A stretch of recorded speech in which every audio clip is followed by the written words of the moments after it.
So I think I'm going to be going into the fantasy war prison camp that happened to the group after they all got killed by the army of wizards waiting for them outside the magic cave entrance.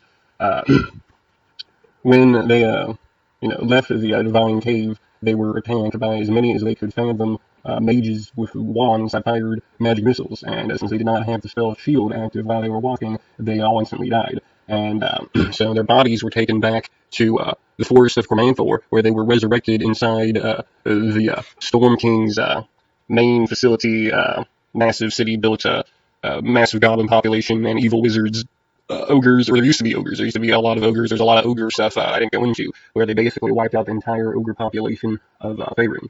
Uh, yeah. And they also killed tens of thousands of goblins. If goblins didn't breed like rabbits, Faerun would have been running out of those too. But Faerun is never in short supply of goblins because they breed so fast. And these weren't even real goblins. These were magically created, conjured goblins, goblins with runes on them that when you hit them turned into dust or confetti, basically. Or fireworks, sparks, whatever. Yeah, they explode into sparks like the ghouls in Gears of War once they have been exposed to that liquid energy stuff. And yeah, so they all, wake up from their death, not, facing their deities or in another afterlife, but actually captured by their sovereign enemy, who they were fighting over the realm for and with.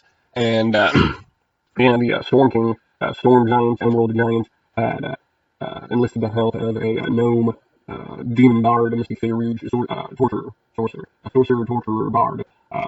It's all the gnome tortured them. I had them upside down trying to convince all of them that the others had only talked and that they were only making their own situation worse and they were using that to hide. And yeah, they all spilled the beans and told the demon gnome anything he wanted to know. And yeah. And then they start breaking out of their prisons, like as it goes on. The Minotaur was going to be sacrificed into a sort of like a giant shrinking ice gel orb that was supposed to become an ion stone for the Storm King to make it so that he would be even stronger. And the same thing was going to happen to the Bard Satyr and his nymph cohorts, except well, they were being escorted by beholders or something, which are just flying, bunches of eyes, basically, or just heads with giant eyes and tentacles of eyes. And because they were nymphs, the beholders just exploded.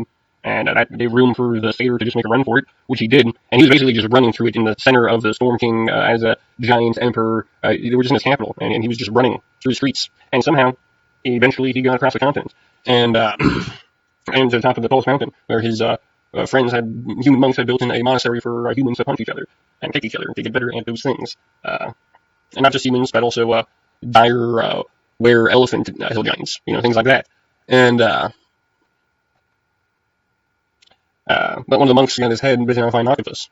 And when that happened, his demon soul, Baal, was released and had to fight with the Storm King. And Baal, Lord Balor, who's imprisoned in the monk's soul, was destroyed by the Storm King. And when the demon monk's other half of its soul found itself, it became a real person after that, and it was no longer two different characters.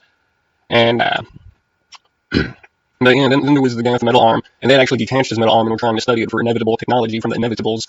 And the Bard helped him and a bunch of other inmates escape from the Storm King. So they got all the inmates and criminals that the Storm King had rounded up for opposing him, and they just started, trying to get outside of the Storm King's empire. While the monk had completely lost all his memories because he had gone from two different people into one, and then just took one abundant step and just found himself in another town and just sort of tried to blend in and be a new person altogether, see if he could make a new identity, until he was attacked by a Balor demon general from the Abyss that had joined the Storm King's cause, and tens of thousands of goblins, and he had to kill those 10,000s of goblins and that Balor with his bare hands, because they didn't give him any other room to exist. So, and I told him, I'm going to give you a hint, he was shooting fireballs out of his hands, and cones of fire, and he was capable of teleportation. But, that's besides the point. And that was actually when everyone came back together in the monastery, which was under attack by the Storm King, and or maybe it wasn't. Oh, it was under attack by the Storm King, and it was like Cloth or someone that showed up, or maybe a gold dragon. A gold dragon showed up, but like the last ancient worm dragon, and chased off the Storm King and told them that the Storm King's been gathering up dragon orbs, and the heroes of Waterdeep are the only ones that seem qualified to gather up all the dragon orbs, so that the Storm King doesn't get them. Then it was just every powerful artifact in the Dungeon Master's Guide. Yeah. But that was actually the session that we did kill the Sphere of Annihilation Shadow with the Rod of Creation or something by throwing them into each other so that they would cancel each other out just like matter and antimatter.